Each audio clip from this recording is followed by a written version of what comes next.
Welcome to Breaking Bread, hosted by me, Crunk Chocolate, a show where we break verbal bread with a quote-unquote enemy. Whenever Manchester City has an upcoming match, I'll be here with a conversation with the supporter of City's upcoming opponents. Shout out to you lovely people on Patreon. So Patreon is the new home of our premium content like Breaking Bread. For only $6 a month, you can get access to invite-only live recordings of our Sunday night weekly episodes, discount on our upcoming Season 3 merch drop, and 20-plus hours of exclusive premium content a month. If you want to see Shades of Blue grow, participate in that in something larger than rating, reviewing, and commenting on our posts. There you go. So check out in our episode description, there's a link to the Patreon. Subscribe and check that out. Obviously, you're hearing this now. If you're not a Patreon, that's because the first 15 minutes, it's going to be available to listen. Once you have plenty of hearty ahars and chuckly chuckles, again, hit that Patreon link and subscribe. Wonderful show for you to discuss. Manchester City traveling to the G-Tech Community Stadium to take on Brentford, who are a mercurial bunch at the moment. 0-0 draw to Brighton, 3-1 loss to Arsenal, and a 5-0 beatdown that they did on Southampton. Brentford's inconsistencies show even in their statistics, which I will get into momentarily. But first, our guest, you know him, you love him, NYC Stand Up. Charlie and his NYC Hive were recently featured in a Premier League segment. You might recognize him from that, or his many features here, straight killing it. Shady Gang, give it up for Charlie Corr. Thanks for the intro, Croc. Appreciate it. You know, I'm always going to try to figure out ways to, like, I've had you on so many times, but I still got to keep that energy. So you got to figure out ways around it, right? Yeah, of course. Oh, man, I love it.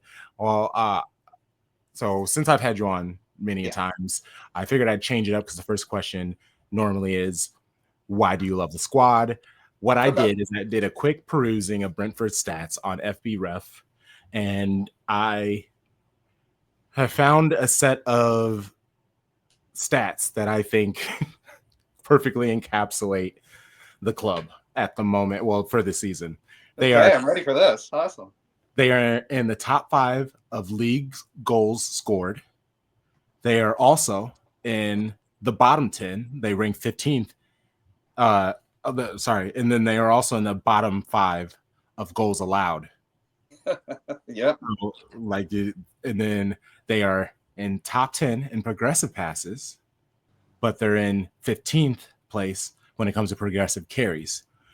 And honestly, looking into them, it helped me invent a new stat. I call it XC, as in X Crunk, or honestly, it's X Connect. It's X Connect. And Brentford actually, unfortunately, is third to last in this. Basically, you want to be the closest to 1. It's a very simple stat. I just divide goals to assists because, in theory, best case scenario, if you're playing great team football, a goal should come with an assist. And the higher the number, the further away it is to 1. Is, to me, it just says how much work a team has to do to score a goal. And whereas, oddly enough, Wolves is the best with a 1.15. Fulham are second, 1.16. The bottom 3 are Brentford at 1.58, West Ham at 1.77, and then naturally Everton, they're last at 1.8. And Man City, they're 13th, which is accurate. We're not playing great team football at the moment. Yeah.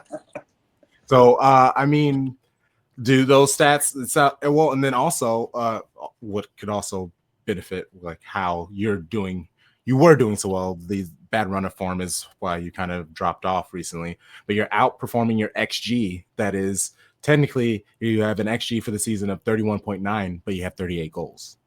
Mm-hmm.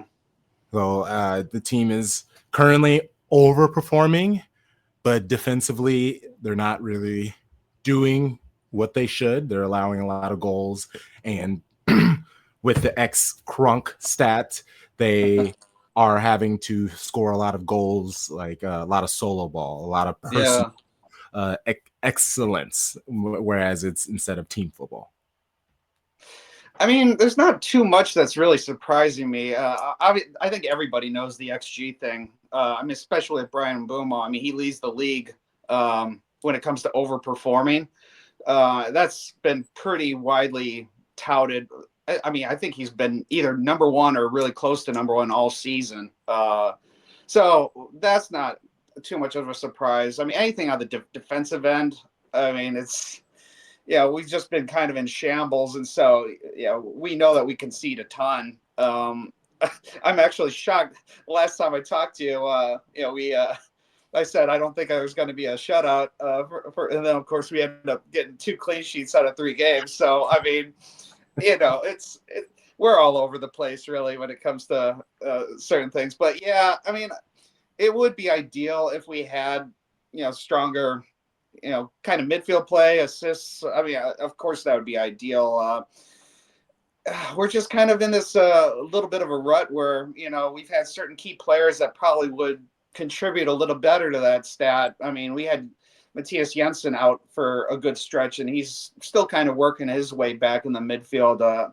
He's had a couple good seasons for us. And so, of course, I mean, I've talked with you plenty about the defensive kind of rotation and taking some people out of position, Yano out of the midfield and into the defense before we kind of realized that Keelos Potter would be willing to do something. So it's kind of just been a makeshift team to get through things. So the stats really don't surprise me too much. I mean, we're kind of this Jekyll and Hyde team a little bit in terms of home and away. I think everybody kind of knows it, and it's as a neutral, it certainly makes for good viewing. If we weren't talking specifically for about us versus you, I mean, and somebody else was just going into this, people I think probably would be intrigued by this matchup. The fact that you guys are trying to regain your form, and we're just kind of crazy when it comes to getting goals at home. And so as a neutral, I mean, I think this kind of makes it hard to predict a little bit. You don't know which way we're going to go, really. Yeah. In City, they're on an upward trend at the moment. That is kind of the easiest way that you can put it. They're not playing great football, but they're winning the games, and that is most important. If we are playing like shit and still manage to win 4-1, that's beautiful. Yeah, I mean, you guys you guys are on the upswing for sure. I mean, ever since like the Everton game. But I mean, like your last game, I know you guys conceded like 17 shots, which is a crazy amount of shots. And I'm kind of hoping for one of those days where we at least get some opportunities to do that. I mean, so I mean, you guys for quite a lot this season, actually, it feels like you guys have can see quite a few opportunities at least, and that's a few teams have paid, have kind of made you pay for it a little bit. So kind of hoping for that little window. I hope that kind of comes back to us. But I mean, everybody knows you guys are, top tier material, and I kind of knew that going into this. You guys would be at least regaining some kind of form. So yeah, it's going to be a really tough match for sure. Yeah, most definitely. I am hopeful. Yeah, away at Brentford is always tough. Are Brentford expecting anything in the winter transfer window at all? And I'm not getting that vibe. I think you kind of look back at last season. I mean, we did that Sergio Reguilon loan. I could see us doing something similar to that maybe. But I'm kind of getting the feeling that we're really not. We're just kind of hoping that we get a few of our horses back. And I mean, the team, I think, is kind of aware that, some kind of action needs to be happening. And maybe that's part of the reason why they're last couple days or so, like they've been touting Rico Henry getting close. We have no idea like what the definition of that is, but that's kind of been the downfall of a lot of news, really. I mean, we've been talking about him being out for over a year now, Oh, and every single time it's always, is he close? Is he close? And so, it's not in Brentford's nature to go, spend some big money when a window is open. And so, outside of a loan type of thing, I really don't see us doing much, especially if, fingers crossed, Rico is starting to make his way back. I mean, it's such a question mark right now. I mean, who knows if he's even game ready for a late appearance in FA Cup? We are so clueless when it comes to that kind of stuff. So I wouldn't expect much from us. It just wouldn't be in our nature to come up with a big signing. But I mean, I guess you can't rule it out. But the odds are probably not. I wasn't aware. Y'all really are hurting Josh De Silva, Pinnock, yeah, Ayer, Fabio Carvalho, Hickey, Rico Henry, like you said, Igor. Wow. Yeah, That's it's a tough. long list. That's tough. And then I mean, at least it looks like Fabio Carvalho and Ben Mee could potentially be returning sometime this or I think next week. so. Yeah, I think so. I mean, Brentford's kind of doing this new thing where they talk about things being a minor fill in the blank injury.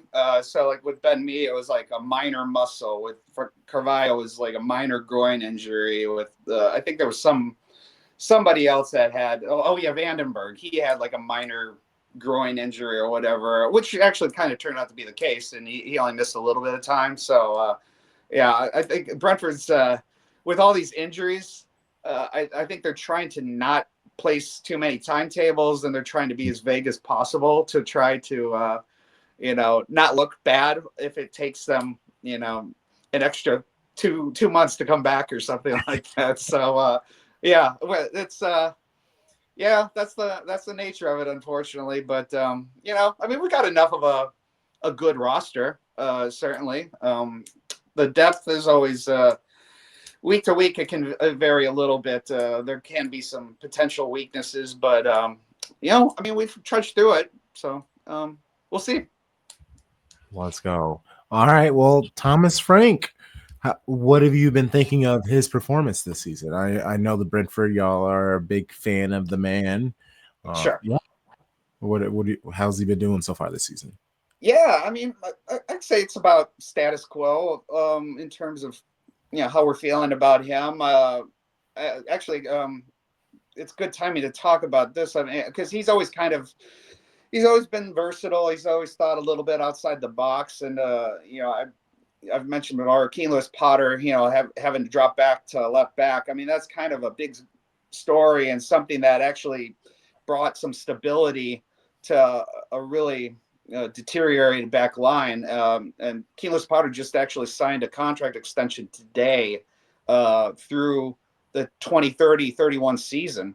So, I mean, he's a 23-year-old that the team has a lot of faith in. And yeah, certainly, I mean, he'd obviously prefer playing, up front a little bit more in attacking mode. But in the meantime, I mean, that attacking component coming out of a left winger position, I mean, that's it's really been kind of a godsend in some ways that Thomas and he had that conversation and said, hey, what, are you up for doing something like this? I mean, obviously, a player's got to do it. Most players are going to do anything, when it comes to increased playing time and stuff. And, that certainly opened the window. And I think most Brentford supporters are incredibly happy, with that particular element. So yeah, I mean, it's that kind of stuff that, as Brentford supporters, it's always reassuring to, have a manager being able to kind of work within, the means of, one of the lower paying rosters in the league. So yeah, so I give them kudos for something like that. So yeah, I mean, between that and then some of the long term progression that we're starting to see from players. Every year, there always seems to be like a midfielder that pops up and kind of ups their game. A couple seasons ago it was Jensen, and now we're seeing Mikel Damsgaard, really take it to a next level. So I mean, that's always a good If I storyline. can actually about Damsgaard, He's Yeah. being linked to Arsenal for 40 million. Have you heard that? And how does that make you feel?